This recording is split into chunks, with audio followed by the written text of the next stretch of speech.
Welcome to part 4 of a multi-week study called A Bible Prophecy Timeline.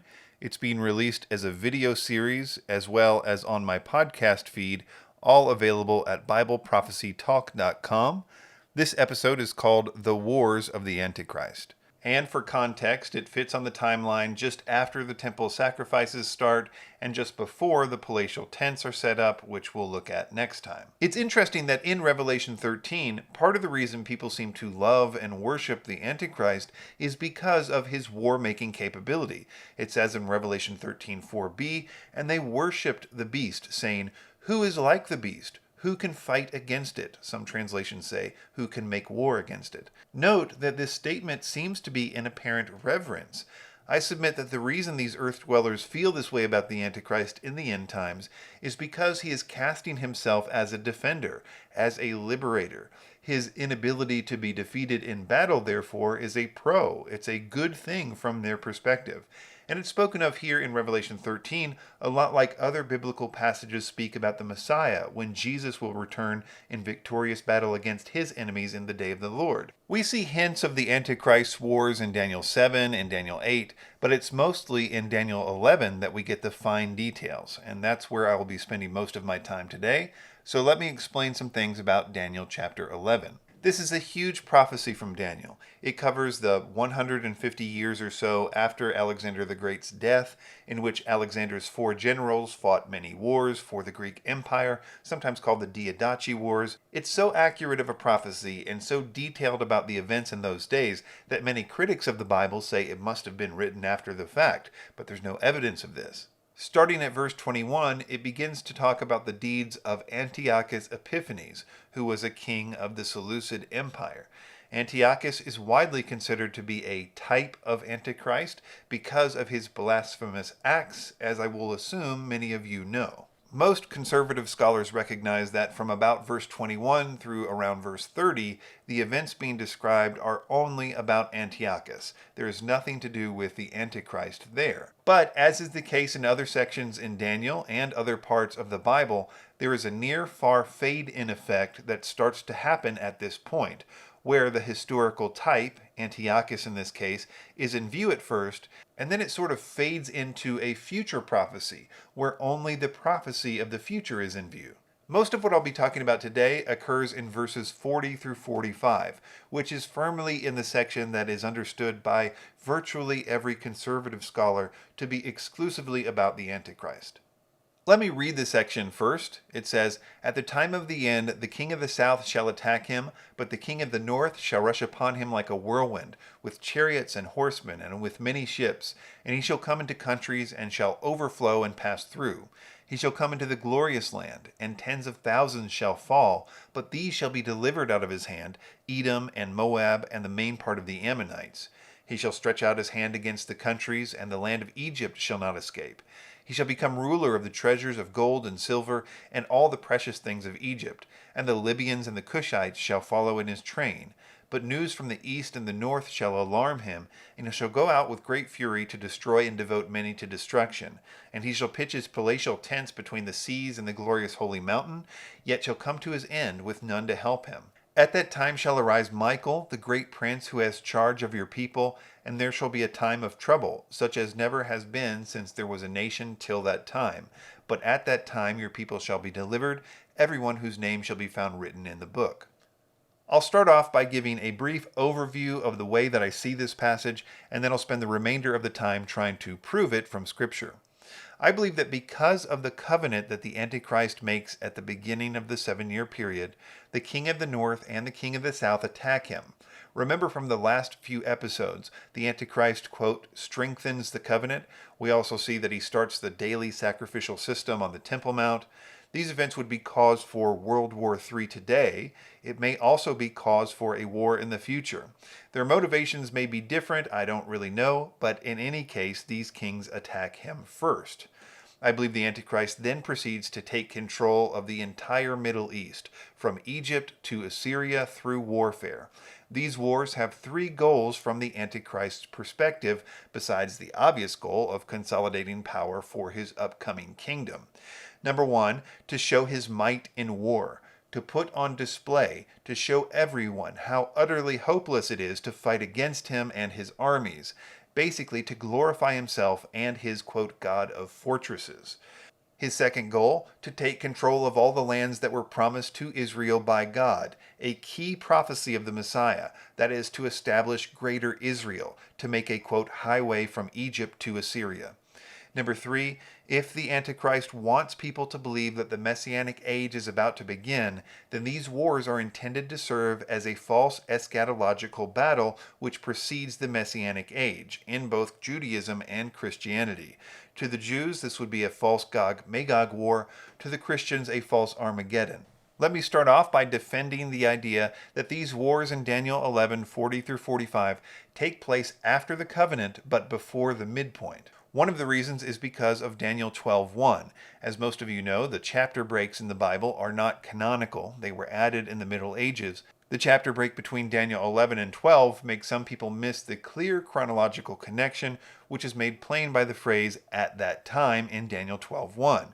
Quote, "At that time shall arise Michael, the great prince who has charge of your people, and there shall be a time of trouble, such as never has been since there was a nation till that time." At what time? Well, it could be general or specific. It could be just at the time of these wars, or it could be at the exact time where it says the Antichrist pitches his royal tents outside Jerusalem, but comes to his end.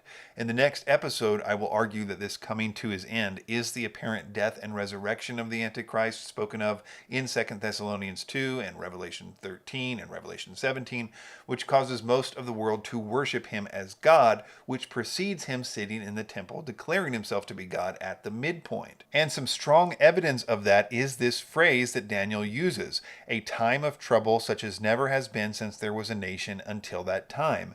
Many of you will recognize that phrase as something that was spoken of in the Olivet Discourse by Jesus. It says, "So when you see the abomination of desolation spoken of by the prophet Daniel standing in the holy place, let the reader understand. Then let those who are in Judea flee to the mountains. Let the one who is on the housetop not go down to take what is in the house, and let the one who is in the field not turn back to take his cloak. And alas, for women who are pregnant and for those that are nursing infants in those days, pray that your flight not be on the winter or on the Sabbath, for then there will be great tribulation, such as not been from the beginning of the world until now, no, and never will be. And if those days had not been cut short, no human being would be saved. But for the sake of the elect, those days will be cut short. Then if anyone says to you, 'Look, here is the Christ,' or 'There he is,' don't believe it. For false Christs and false prophets will arise and perform great signs and wonders, so as to lead astray, if possible, even the elect. See, I've told you beforehand." So this time of trouble, such as never has been since there was a nation till that time, corresponds to, "For then there will be great tribulation, such as not been from the beginning of the world until now, no, and never will be," which almost no conservative scholar would dispute is talking about the time just after the midpoint. Therefore, we can expect the wars of the Antichrist described in Daniel 11:40 through 45 to occur before the midpoint. Another reason I would suggest that these wars in Daniel 11:40 through 45 are before the midpoint is that the Antichrist, as we saw last time, is only given the authority over every tribe, people, language, and nation for 3.5 years, a clear reference to the time after the midpoint. Therefore, if he is fighting with the king of the south and east and north, Edom and Moab and the Ammonites, he clearly does not have that authority yet. Therefore, these wars must be before the midpoint. Another way to pinpoint the Antichrist's wars on the timeline is found in the Olivet Discourse, where we see the birth pains. We know that these events occur before the midpoint, as Jesus makes it perfectly clear in context. But to those of you that have recognized the connections between the events in the Olivet Discourse and the seals in Revelation 6, you know that the first few birth pains and the first few seals correspond to the beginning of the 7-year period, and both are a picture of the Antichrist conquering and making war, whether that's the rider on the white horse going out conquering and to conquer, or the first birth pains, which is false Christs and wars and rumors of wars. You also know that there is a clear chronological progression from the birth pains to the abomination of desolation at the midpoint, and then to the celestial disturbances and the beginning of the day of the Lord. So to the degree that you understand that the seals and the events of Matthew 24 are linked, is the same degree you will have proof that the wars of the Antichrist are after the beginning of the 70th week, but before the midpoint. Let's move on to a critical and often overlooked subject: who is the Antichrist fighting and why? And let's first figure out what we can be sure of with clear passages with regard to who he is fighting, and then work through some of the less clear passages to determine who else he might be fighting. Starting off, we know Egypt is the unambiguous king of the south and is the enemy of the Antichrist in these wars initially. It says right here that Egypt attacks him. Also in verse 42, it's as plain as can be that the Antichrist both fights with and soundly defeats Egypt in these wars. This fact alone makes this a difficult passage for the Islamic Antichrist theorists. Why should a Muslim Antichrist attack a Muslim country as his first order of business? I believe it's also clear that the king of the north attacks him as well. It says, "The king of the north shall rush upon him like a whirlwind, with chariots and horsemen and with many ships." The king of the north in the earlier parts of this chapter is the Greek Seleucid Empire, which is today a coalition of Islamic nations we might think of in biblical parlance as Assyria. I'll come back to this one later because there are some who don't think it's as clear as I do. Next up is the glorious land. It says, "He shall come into the glorious land, and tens of thousands shall fall, but these shall be delivered out of his hand, Edom and Moab and the main part of the Ammonites." A lot of people assume that the entering of the glorious land is to kill Jews. And while that's possible, I don't think that's what this passage is telling us. The reason is because of the second part of the verse, which says, "But these shall be delivered out of his hand, Edom and Moab and the main part of the Ammonites." These are all historical biblical enemies of Israel, which are today Islamic nations. The ESV says they were, quote, "delivered from his hands." Other versions say they escaped from his hand. The underlined Hebrew word for being delivered seems to mean here the same thing it means in English, which is to escape from something. Every lexicon I checked translates it this way, that is, in a way that makes it clear that these groups were being pursued by the Antichrist as enemies, but were able to slip away. If this is true, we have two data points to help with our interpretation. Number one, the glorious land which he enters and destroys people in apparently includes vast areas around modern Israel, like the majority of Jordan. So while I'm sure that the glorious land must include Israel, it certainly is not limited to what we would think of as Israel. Number two, the Antichrist is attempting to kill local enemies of Israel explicitly with this offensive. It may be that he also kills Jews here, but we are not told that. All we know for sure is that he is attempting to kill Edomites, Moabites, and Ammonites, but is unsuccessful. I think this military move of the Antichrist in the glorious land is attempting to root out not just the large macro enemies of Israel, which we saw in the previous verse, like Egypt and Assyria, but the micro enemies as well, what we would think of as the Palestinians or Philistines on the coastlands, and of course Edom and Moab. I think an important passage to interpret this is found in Isaiah 11, which is one of the only other places in the Bible that these nations are mentioned together. There you will see a prophecy of the Messiah, and it's one of the more clear passages about the millennium. But we also see a picture of the battles of the Messiah, in which he defeats the enemies of Israel, including Egypt, Assyria, Edom, Moab, Ammon, and the Philistines, in battle to prepare the world for the kingdom age, a prophecy which has yet to be fulfilled. To set the stage, I'll start at verse 8. "The nursing child shall play over the hole of the cobra, and the weaned child shall put his hand on the adder's den. They shall not hurt or destroy in all my holy mountain, for the earth shall be full of the knowledge of the Lord, as the waters cover the sea. And that day the root of Jesse, who shall stand as a signal for the peoples, of him shall the nations inquire, and his resting place shall be glorious. And that day the Lord will extend his hand yet a second time to recover the remnant that remains of his people, from Assyria, from Egypt, from Pathos, from Cush, from Elam, from Shinar, from Hamath, and from the coastlands of the sea. He will raise a signal for the nations, and will assemble the banished Israel, and gather the dispersed of Judah from the four corners of the earth.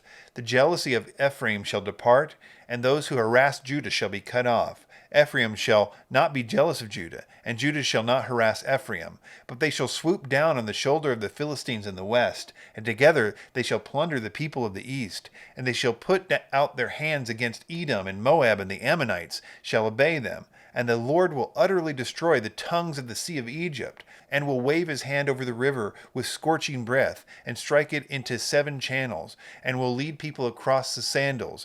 And there will be a highway from Assyria for the remnant that remains of his people, as there was for Israel when they came up from the land of Egypt.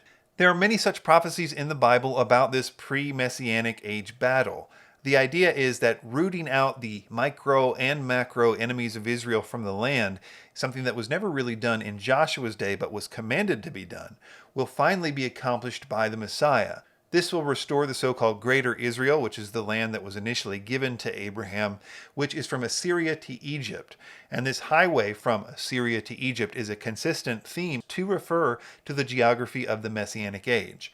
To put it another way, no conservative, Torah-believing Jew would believe that the Messiah has come and the Messianic age has begun unless this entire Middle East basically is under the control of the Messiah.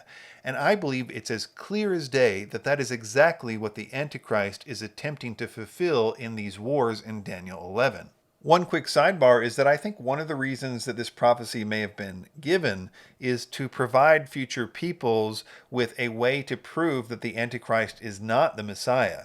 In Isaiah 11, the Messiah is supposed to conquer Edom, Moab, and Ammon. It's a critical part of the prophecy. And yet the Antichrist, we are told by Daniel, is not going to be able to do so. They are delivered from his hands, possibly providentially. Some think it has something to do with those who hide in Petra, but in any case, he can't do it. And I think it's going to be one way to prove that he isn't who he says he is. Moving on to Libya and Cush. It says in Daniel 11:43, "He shall become ruler of the treasures of gold and silver and all the precious things of Egypt, and the Libyans and Cushites shall follow in his train." I think it's less clear about Libya and Cush. These are also African nations geographically. Think of Ethiopia as well as, well, Libya. It simply says of them that they follow in his train. This could mean that they do this as a result of the spectacular conquest of Egypt, as opposed to them having been allies or something before this. I think that every commentary I have on this assumes that this is a picture of their capitulation as a result of his conquest of Egypt, though they could also be a part of the many countries that the Antichrist was said to conquer as well. Next up, we have this news from the north and east, which troubles him. We're not told where this is, and it's kind of difficult to speculate with no other information, but we are told that it results in the annihilation of many people. Here again, I think that at least one reasonable takeaway on this point is that those who he kills here are not Jews. It's hard to imagine how news from the east would be seen as Jewish people. So if I do nothing here today, realize that the Antichrist is busy with killing Gentiles before the midpoint of the 7-year period. Okay, so let's back up and talk about the King of the North debate from the first part, from verse 40. Remember I said that I think it's clear that along with the King of the South, who is Egypt, the King of the North also attacks the Antichrist. The verse reads like this: "At the time of the end, the King of the South shall attack him, and the King of the North shall come against him like a whirlwind, with chariots and horsemen, and with many ships, and he shall enter the countries, overwhelm them, and pass through." Because the grammar is not quite clear as to who him is referring to here, there has arisen a division on how to interpret this verse. But pretty much all sides recognize that the grammar could go either way, so we need to find other criteria to determine the truth of this. The two main theories are sometimes called the three-king theory and the two-king theory, and there are really good scholars on both sides of the issue. On the one hand, you have the three-king theory, which sees there being 3 subjects in verse 40, the Antichrist, the King of the North, and the King of the South. So it would read as follows: "And at the end time, the King of the South will collide with him," the Antichrist, "and the King of the North will storm against him," the Antichrist. "And he," the Antichrist, "will enter countries, overflow them, and pass through." So in this reading, the King of the South attacks the Antichrist, then the King of the North attacks the Antichrist, but the Antichrist defeats them both. The two-king theory has only 2 subjects in view. This is because they see the King of the North as the Antichrist. So it would read like this: "At the end time, the King of the South will collide with him," the King of the North / Antichrist, "and the King of the North the Antichrist, will storm against him, the king of the south. And he, the king of the north, will enter countries, overflow them, and pass through. In this reading, it would be saying that the king of the south attacks the king of the north, who is also the Antichrist, but the king of the north, who is also the Antichrist, attacks the king of the south as well, and the Antichrist will be victorious. So if you are a three-king theorist like me, you think that both Egypt and Assyria attack the Antichrist in Daniel 11:40. If you are a two-king theorist, you think that the Antichrist, who is the king of the north, is attacked by Egypt in Daniel 11:40. Some of the reasons I hold to the three-king theory are that the pronouns he and him would be inconsistent otherwise, and I'm going to quote here from J. Paul Tanner. In Daniel 11:40, the pronouns on the prepositions marking the recipient of the verbal action are quite out of keeping with the way the hostilities between the two kings were previously described in the chapter. What I mean to say is that elsewhere in the chapter, whenever an assault by one of the kings against the other was mentioned, the one who was the object is specified by his full title, not merely a pronoun. In light of this characteristic writing style of the author, the him is more likely the same referent in this verse, namely the king of the preceding paragraph, i.e. the Antichrist. This favors the three-king theory. Basically, the three-king theory has the distinction of being the way that you would naturally read the text, in my opinion. The two-king theory, I think, requires a teacher to tell you what is meant. However, I have compiled the arguments as well as my responses to those arguments for the two-king theory as well, just to be thorough. One of the arguments for the two-king theory is that people will say, well, if the three-king theory is true, it would mean that the North and South are allies all of a sudden. Joel Richardson, a proponent of the two-king theory, argues that in the three-king view, the king of the North and the king of the South have become allies, a point that he strongly disagrees with. Quote, the kings of the north and south, who are enemies throughout the historical portion of the prophecy, are suddenly cast as allies together against the Antichrist.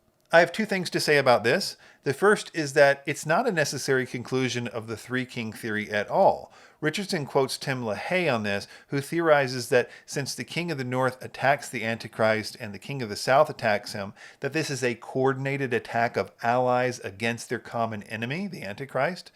That view is assumed by LaHaye, but the text certainly does not say that they are coordinated joint attacks against the Antichrist or that the two kings are allies in any way. In addition, we're not given the chronology of these attacks. How far apart is the attack of the king of the north from the king of the south? We're not told. It could be years between these attacks. It could simply be that the Antichrist is attempting to gain control over the entire region, and these are isolated attempts from these countries at protecting themselves from the Antichrist. But even if these countries are making an alliance here against the Antichrist, it's not damaging to the three-king theory at all. In fact, contrary to what Richardson said, such a thing has precedence in the historical portion of Daniel 11. For example, an alliance was formed in verse 6 between the king of the north and the king of the south. There's no biblical reason that these kings would not find it advantageous to form an end times alliance in light of a mutual enemy of the magnitude of the Antichrist. The next thing that two king theorists will say about the three-king view is that it makes Antiochus a type of the Antichrist and a type of his enemy. Joel Richardson says, the three-king view turns Antiochus into both a type of the Antichrist throughout all of Daniel chapter 8, as well as Daniel 11, 21 through 35, and a type of the Antichrist's greatest enemy. He says this because in the three-king view, you have the Antichrist defeating the king of the north, when in the historical portion of this chapter, the king of the north was the Seleucid Empire, of which Antiochus was a part. I think this view is reading far too much into the idea of biblical types.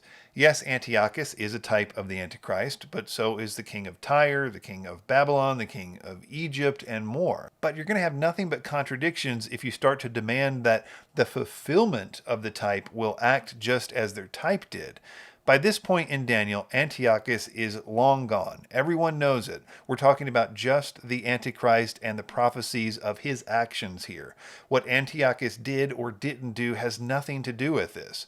Types are used to be shadows of things to come, but when you have transitioned to the actual description of the fulfillment of the prophecy with no type left, no conservative scholar even attempts to make Daniel 11:40 through 45 about Antiochus, then the type has served its purpose. I would also argue that this is somewhat logically inconsistent as well. By its very nature, conservative scholars recognize that we've jumped from, talking about Antiochus in verse 36. We've now jumped thousands and thousands of years into the future. There's no reason to expect we're dealing with anything remotely like it was in the Diadachi Wars. As I think most people understand, and as I've argued earlier in this study, this area is now ruled by 10 kings. It's just a different deal. There are not 4 kings. This is talking about a different situation.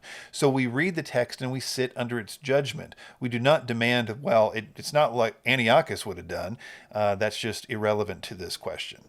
The next thing that people say against the 3-king theory was brought up by Dr. J. Paul Tanner in his recent commentary, in which he says that it talks a lot about the conquest of Egypt in Daniel 11:40-45, but it barely mentions the war with the king of the north. So he's saying that maybe if the king of the north was the Antichrist, it talks a lot about his warring against the king of the south, but it barely mentions the war with Assyria. To this, I would say that it does say that the king of the north came against him, quote, like a whirlwind with chariots, horsemen, and with many ships. It also mentions that he overwhelms them. So this seems to me to be sufficient discussion of the battle itself, especially if it was a decisive battle, as the text seems to suggest. In addition, it also seems to me that you should also object to the term many countries here, because using that logic, we should assume that these other countries were not really attacked, since we don't have exhaustive commentary on the battles or even how to know which countries are being referred to. Of course, we don't get to demand how much we're told on a given subject, and it's not a good hermeneutic to suggest that we should. I would also point out that verse 40 seems to be a kind of summary verse. It may be that it's summarizing verses 41 through 45, in which case the news from the north and east that troubles the Antichrist in verse 44 might actually be the attack of the king of the north, which is simply summarized in verse 40. I favor the 3-king view, but at the end of the day, nothing much changes. The Antichrist is still defeating the macro and micro enemies of Israel in this passage. I just think that Assyria is also being defeated as well. The final thing I wanted to discuss today is the 3 kings of Daniel 7. And I know I'm confusing you with throwing a different set of 3 kings at you, but this one is from Daniel 7, which reads, "It was different from all the beasts that were before it, and it had 10 horns. And I was considering the horns, and there was another horn, a little one, coming up from among them, before whom 3 of the first horns were plucked up by the roots. And there in this horn were eyes like the eyes of a man, with a mouth speaking pompous words." And then later on in Daniel 7:24, the angel interprets this as the Antichrist essentially uprooting or humiliating 3 of these 10 kings. I think that these wars in Daniel 11 are essentially a picture of the Antichrist subduing those 3 horns or kings' kingdoms from Daniel 7. This view has a lot to recommend it, in my opinion.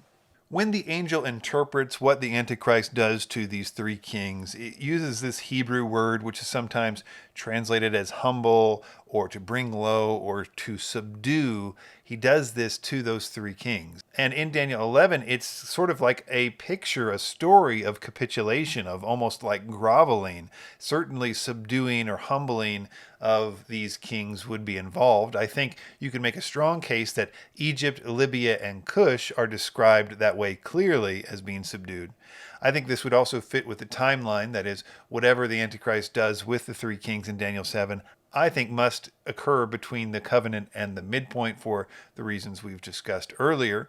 In my opinion, the 3 kings could be Egypt, Libya, and Cush, but I lean towards the idea that the 3 kings are Egypt, Assyria, and whoever the king of the east is. But it should be said clearly that there's no hard evidence that I can see that the 3 kings mentioned in Daniel 7, which will be subdued, are necessarily the people that are defeated in Daniel 11.